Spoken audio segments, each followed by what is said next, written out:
Hi friends, ഇന്ന് മറ്റൊരു ഓണ വിഭവമായിട്ടാണ് കേട്ടോ വന്നിരിക്കുന്നത്. കഴിഞ്ഞ ദിവസം ഞങ്ങളൊരു അവിയലിൻ്റെ വീഡിയോ ഇട്ടുണ്ടായിരുന്നു. അത് കാണാത്തവർ ആരെങ്കിലും ഉണ്ടെങ്കിൽ ഞാനിവിടെ ലിങ്ക് ഡിസ്ക്രിപ്ഷനിൽ കൊടുക്കാം, തീർച്ചയായിട്ടും ഒന്ന് കണ്ടു നോക്കും. അപ്പോൾ ഇന്നത്തെ നമ്മുടെ വിഭവം എന്ന് പറയുന്നത് കാളനാണ്. സാമ്പാർ കഴിഞ്ഞാൽ പിന്നെ നമ്മൾ കൂട്ടുന്നത് കാളനാണല്ലോ. അപ്പോൾ ഈ കാളൻ എങ്ങനെയാണ് ഉണ്ടാക്കുക എന്നുള്ളതാണ് ഇന്നത്തെ വീഡിയോയിലൂടെ ഞങ്ങൾ കാണിച്ചു തരാൻ പോകുന്നത്. ഞാൻ Rashmi Manoj Kumar, welcome to delicious destinies.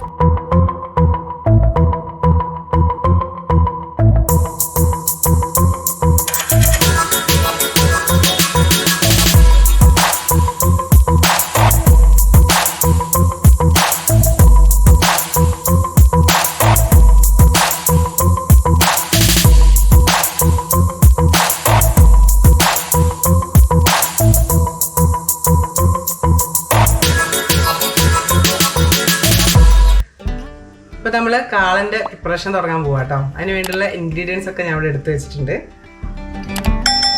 അപ്പോൾ നമ്മൾ കായനെയും ചേനേനെയും കൊണ്ടാണ് ഇവിടെ കാളൻ വയ്ക്കാൻ പോകുന്നത്. ഈ ഒരു വലുപ്പത്തിൽ കായയും ചേനയും അരിഞ്ഞെടുക്കണം കേട്ടോ. ഏകദേശം ഈക്വലായിട്ട് തന്നെ രണ്ടും എടുത്തിട്ടുള്ളത്. ഞങ്ങളിവിടെ കുറച്ച് പേർക്കുള്ള കാളനാണ് വെക്കുന്നത്. ഒരുപാട് പേർക്കാണെങ്കിൽ ക്വാണ്ടിറ്റി നിങ്ങൾക്ക് കൂട്ടിയെടുക്കാം. പിന്നെ നമുക്ക് ഒരു പാക്കറ്റ് തൈര് വേണം. ഒരു 2 കപ്പിനടുത്ത് തൈര് വേണ്ടി വരും. പിന്നെ ഒരു തേങ്ങ ഒരു 1.5 മുറി തേങ്ങ ചിരകിയത് വേണം. 2 പച്ചമുളക്.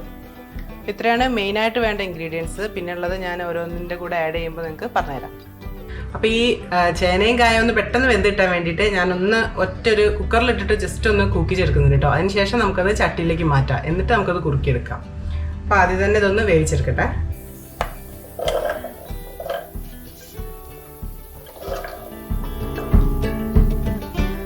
പിന്നെ ഇതിനകത്തേക്ക് നമുക്കൊരു 1/4 ടീസ്പൂൺ മഞ്ഞൾപ്പൊടി ഇട്ട് കൊടുക്കാം. അതിനകത്തേക്ക് ഒരു 1.5 സ്പൂൺ കുരുമുളക് പൊടി ആഡ് ചെയ്ത് കൊടുക്കാം. ഇനി ഇതിനകത്തേക്ക് ഒരു 1/2 ഗ്ലാസ് വെള്ളം ഒഴിച്ചു. നല്ലോണം ഒന്ന് ഇളക്കി കൊടുത്തതിന് ശേഷം നമ്മളിതൊന്ന് കൂക്കിച്ചെടുക്കാൻ പോവാണ്. ഹൈ ഫ്ലെയിമിൽ ഒരു 2 വിസിൽ അത്രയും മതി കേട്ടോ.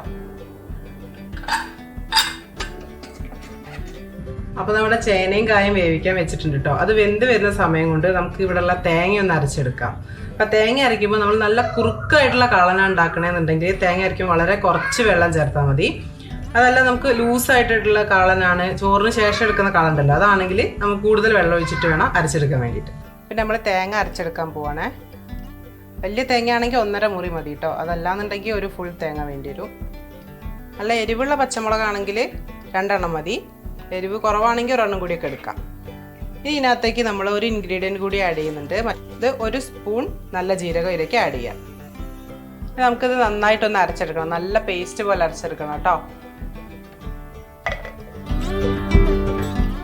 അപ്പോൾ നമ്മൾ നന്നായിട്ട് തേങ്ങയൊക്കെ അരച്ച് പേസ്റ്റ് പോലെ ആക്കി എടുത്തിട്ടുണ്ട് കേട്ടോ.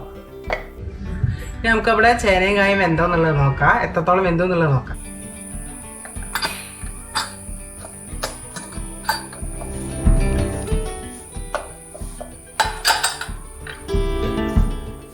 നമ്മുടെ ചേനയും കായ ഇതാ ജസ്റ്റ് ഒന്ന് വെന്ത് വല്ലാതെ വെന്തിട്ടില്ല കേട്ടോ. വല്ലാതെ വെന്ത് പോവരുത്. വല്ലാതെ വെന്തിട്ടുണ്ടെങ്കിൽ ഇത് ഉടഞ്ഞു പോകും. അങ്ങനെ ഉടഞ്ഞു പോയാൽ ഈ കറിക്ക് ടേസ്റ്റ് ഉണ്ടാവില്ല. പിന്നെ നമ്മളിത് ചട്ടിയിലേക്ക് മാറ്റുകയാണ് കേട്ടോ. പിന്നെ നമുക്ക് ഇതിനകത്തേക്ക് മാറ്റി കൊടുക്കാം. ഇതിനകത്ത് ഇപ്പോൾ കുറച്ച് വെള്ളമേ ഉള്ളൂ. എന്നാൽ നമ്മുടെ ചേനയും കായ ജസ്റ്റ് ഒന്ന് വെന്തിട്ടുണ്ട് കണ്ടോ. സ്പൂൺ കൊണ്ട് കുത്തുമ്പോൾ ജസ്റ്റ് ഒന്ന് ഉടയുന്നുണ്ട്. ഇത്തിരിയും കൂടി ഒന്ന് വേവും. അതിനുവേണ്ടി നമ്മൾക്ക് ഇനി തൈര് ഇട്ടിട്ടാണ് നമ്മളിത് വേവിച്ചെടുക്കുക. അപ്പോൾ തൈര് കട്ടിയോടെ പാക്കറ്റ് അതേപടി പൊട്ടിച്ച് വെച്ചിട്ടുണ്ടെങ്കിൽ അതിങ്ങനെ കട്ട കൂടി കിടക്കില്ലേ. അപ്പോൾ ഇത് നന്നായിട്ടൊന്ന് കുലുക്കുക. അല്ലെങ്കിൽ ജസ്റ്റ് ഒന്ന് മിക്സിയിൽ ഒരു റൗണ്ട് ഒന്ന് കറക്കി എടുത്തതിന് ശേഷം അതിനകത്തേക്ക് ഒഴിച്ച് കൊടുക്കുക. അപ്പോൾ കണ്ടോ നല്ലോണം കുലുക്കിയപ്പോൾ വെള്ളം പോലെ തന്നെ മോര് പോലെ തന്നെ ആയി വന്നു. ഞാനിവിടെ ഒരു 3/4 ഗ്ലാസ് തൈര് ഒഴിക്കുന്നുണ്ട് കേട്ടോ. പിന്നെ നമുക്കതിൻ്റെ പുളിക്കനുസരിച്ച് ഒഴിച്ചെടുക്കാം. നന്നായി ഇളക്കി മിക്സ് ചെയ്യാം.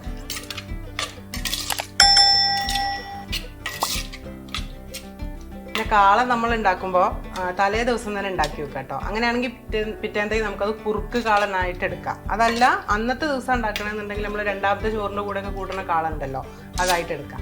തലേത്തെ ദിവസം ഉണ്ടാക്കി വെച്ചാലാണ് അതിൻ്റെ പുളിയൊക്കെ അതിനകത്തേക്ക് ഇറങ്ങി നല്ല ടേസ്റ്റ് ഉണ്ടാവും. അപ്പം നമ്മളിതിൻ്റെ കൺസിസ്റ്റൻസി കൂടുതലായിട്ട് കുറച്ച് കൂടി പോയാലും വലിയ കുഴപ്പമില്ല. പിറ്റത്തെ ദിവസത്തേക്ക് അത് കറക്റ്റായിട്ട് വരും.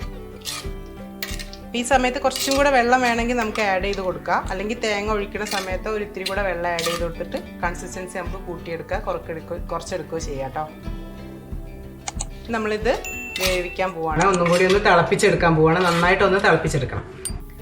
അപ്പോൾ നമ്മുടെ തൈര് ചേർത്ത് കഴിഞ്ഞിട്ടുള്ള കാളൻ ഇവിടെ തിളച്ച് വരുന്നുണ്ട് കേട്ടോ. ഈ സമയത്താണ് നമ്മൾ ഇതിനകത്തേക്ക് ഉപ്പ് ചേർക്കാൻ പോകുന്നത്. ഇതുവരെ നമ്മൾ ഉപ്പ് ചേർത്തിട്ടുണ്ടായിരുന്നില്ല.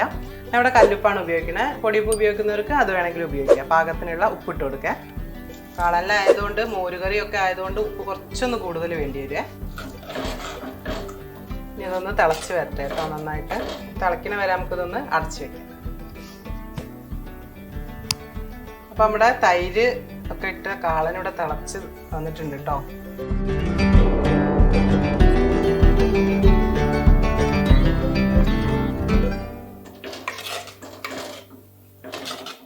നന്നായി ഒന്ന് ഇളക്കി കൊടുക്കാം കേട്ടോ. അപ്പം അതൊന്നും കൂടി ഒന്ന് വെന്തിട്ടുണ്ട്. ഓവർ വേവായാൽ ശരിയാവില്ല. അപ്പോൾ ഈ ഒരു ഇതിൽ തിളച്ച് കഴിഞ്ഞാൽ നമുക്ക് ഇതിനകത്തേക്ക് നന്നായി തിളച്ച് കഴിഞ്ഞാൽ നമുക്ക് ഇതിനകത്തേക്ക് നമ്മുടെ തേങ്ങ ആഡ് ചെയ്ത് കൊടുക്കാം. തേങ്ങ അരച്ച് വെച്ചില്ലേ നമ്മൾ നേരത്തെ, അത് ആഡ് ചെയ്ത് കൊടുക്കാം. തേങ്ങ നല്ല കട്ടിയിൽ അരച്ചതാണുള്ളത്.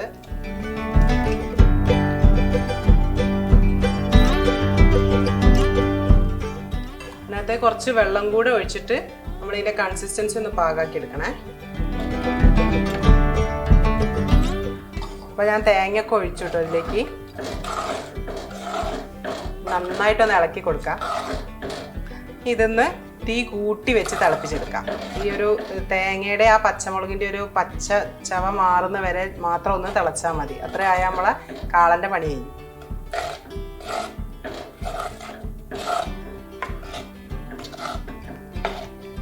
നല്ല തിക്കായിട്ടാണ് കേട്ടോ ഉള്ളത്. ഇനി നിങ്ങൾ ഞാൻ പറഞ്ഞില്ല, ഞാൻ ആ രണ്ട് രീതിയിൽ നമുക്കിത് ഉപയോഗിക്കാം. ഒന്നെങ്കിൽ കുറച്ചും കൂടെ വെള്ളം ചേർത്തിട്ട് ഓണത്തിൻ്റെ അന്ന് ഉണ്ടാക്കിയെടുക്കുകയാണെങ്കിൽ അങ്ങനെ ഉണ്ടാക്കിയെടുക്കാം. അതല്ല നിങ്ങൾ ഓണത്തിന് സാമ്പാർ എലിശ്ശേരിയൊക്കെ ഉണ്ടാക്കുന്നവരാണെന്നുണ്ടെങ്കിൽ നമുക്ക് എന്ത് ചെയ്യാം, സൈഡ് ഡിഷായിട്ട് വിളമ്പുന്ന കുറുക്കുകാളൻ ഉണ്ടല്ലോ, ആ രീതിയിൽ എടുക്കാം. അപ്പോൾ ആ ഈ കൺസിസ്റ്റൻസി നിങ്ങൾ ഈ സമയത്ത് ശ്രദ്ധിക്കണം. തേങ്ങ ഒഴിച്ച് കഴിഞ്ഞാൽ അധികം വെള്ളം ഒഴിച്ചിട്ടുണ്ടെങ്കിൽ നമുക്ക് കാളനായിട്ട് യൂസ് ചെയ്യാനേ പറ്റുള്ളൂ.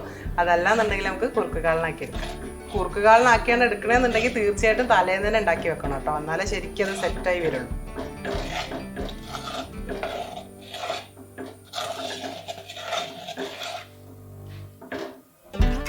ഇപ്പോൾ തിളച്ച് തുടങ്ങുന്നുണ്ട് ഇത്. ഈ സമയത്ത് നമുക്ക് ഇതിൻ്റെ ഉപ്പ് നോക്കിയിട്ട് ഇനി ഉപ്പ് വേണമെങ്കിൽ ആഡ് ചെയ്ത് കൊടുക്കാം. അപ്പോൾ അത് തിളച്ചിട്ടുണ്ട്. ഇപ്പോൾ ഇത്ര തിളച്ചാൽ മതി, ഓവറായിട്ട് തിളച്ച് പോകണ്ട. ഇനി നമുക്കിത് ഓഫ് ചെയ്യാം. പിന്നെ നമുക്ക് ഇതിൻ്റെ വറവിലേക്കുള്ള സെറ്റപ്പ് നോക്കട്ടോ. അതിന് വേണ്ടി ഞാനിവിടെ കടുക്, ഉലുവ, പറ്റൽമുളക്, കരിവേപ്പില ഇത്രയും സാധനങ്ങളാണ് എടുത്തിട്ടുള്ളത്. അങ്ങനെ എടുക്കുമ്പോൾ കുറച്ചൊന്ന് വെളിച്ചെണ്ണ കൂട്ടിയെടുക്കണം കേട്ടോ. ആ വെളിച്ചെണ്ണേൻ്റെ ആ ടേസ്റ്റും കൂടി ഇതിനകത്തേക്ക് വരണം. അപ്പോൾ ഈ വറവിൻ്റെ ടേസ്റ്റും കൂടി വന്നാലേ ആ കാളൻ്റെ കറക്റ്റ് ടേസ്റ്റ് വരും. കാരണം നമ്മൾ ഉലുവ ചേർക്കുന്നുണ്ട്. അപ്പം നിങ്ങൾക്ക് ഉലുവ കുറച്ചും കൂടി ഇഷ്ടമാണെങ്കിൽ ഇത് വാങ്ങി വെക്കാൻ നേരത്ത് ഇതിനകത്തേക്ക് ഒരു 1/2 ടീസ്പൂൺ ഉലുവപ്പൊടിയും കൂടി ചേർത്ത് കൊടുക്കുക. ഉലുവേൻ്റെ ടേസ്റ്റ് വല്ലാതെ ഇഷ്ടമില്ലാത്തവരാണെങ്കിൽ അത് സ്കിപ്പ് ചെയ്യാം. അല്ല വറവിൽ പക്ഷേ തീർച്ചയായിട്ടും ഉലുവ ചേർത്ത് കൊടുക്കണം. അപ്പം നമ്മുടെ വെളിച്ചെണ്ണ ചൂടായിട്ടുണ്ടെങ്കിൽ നമുക്ക് അതിനകത്തേക്ക് ആദ്യം തന്നെ കടുക് ഇട്ട് കൊടുക്കാം.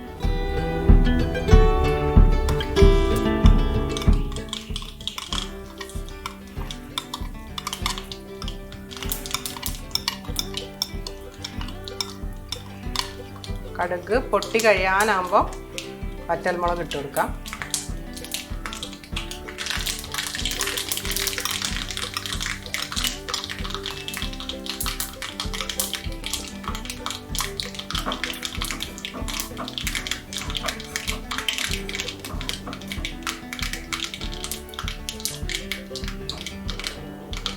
വറ്റൽമുളക് ഒന്ന് മൂത്ത് വന്നാൽ നമുക്ക് ഉലുവ ഇട്ട് കൊടുക്കാം. ഉലുവ ആദ്യം തന്നെ ഇട്ടാൽ ഉലുവ കരിഞ്ഞു പോകും. അവസാനത്തേക്ക് വേണം ഉലുവ ഇടാൻ.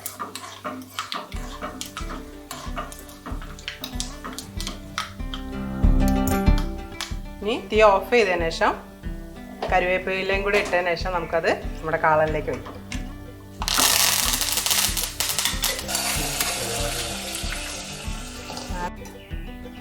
ഇനി വറവ് ഒഴിച്ചതിന് ശേഷം നന്നായിട്ടൊന്ന് ഇളക്കി മിക്സ് ചെയ്ത് കൊടുക്കാം.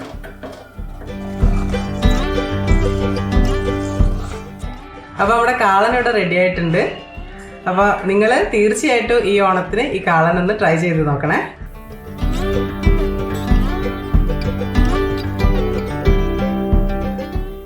കാളൻ എങ്ങനെ ഉണ്ടാക്കുന്നത് ഇപ്പോൾ എല്ലാവർക്കും മനസ്സിലായില്ലേ? അപ്പോൾ ഈ കാളന് ഒരു പ്രത്യേകത ഉണ്ട് കേട്ടോ. കാളൻ എന്ന് പറഞ്ഞാൽ നമുക്ക് 2 രീതിയിൽ ഉപയോഗിക്കാം. ഒന്ന് കുറുക്ക് കാളനായിട്ട് ഉപയോഗിക്കാം, അതുപോലെ തന്നെ സാധാ നോർമൽ കാളനായിട്ട് ഉപയോഗിക്കാം. നിങ്ങൾ തലേന്ന് ഉണ്ടാക്കിയിരിക്കണം, അതായത് ഉത്രാടത്തിൻ്റെ അന്ന് ഉണ്ടാക്കി വെക്കുകയാണെങ്കിൽ നിങ്ങൾക്ക് തിരുവോണത്തിൻ്റെ അന്നത്തേക്ക് ഇത് കുറുക്ക് കാളനായിട്ട് ഉപയോഗിക്കാം. അതല്ല അന്നാണ് ഉണ്ടാക്കുന്നതെന്നുണ്ടെങ്കിൽ നമുക്ക് സാധാ കാളനായിട്ട് ഉപയോഗിക്കാം. അപ്പോൾ തീർച്ചയായിട്ടും ഈ ഓണത്തിന് നിങ്ങൾ ഈ വിഭവങ്ങളൊക്കെ ഉണ്ടാക്കി നോക്കണം.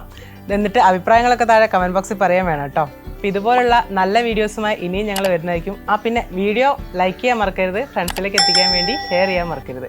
ഇതുപോലുള്ള നല്ല വീഡിയോസുമായി ഇനിയും വരുന്നതായിരിക്കും. ഞാൻ ലക്ഷ്മി മനോജ് കുമാർ, സൈനിങ് ഓഫ്.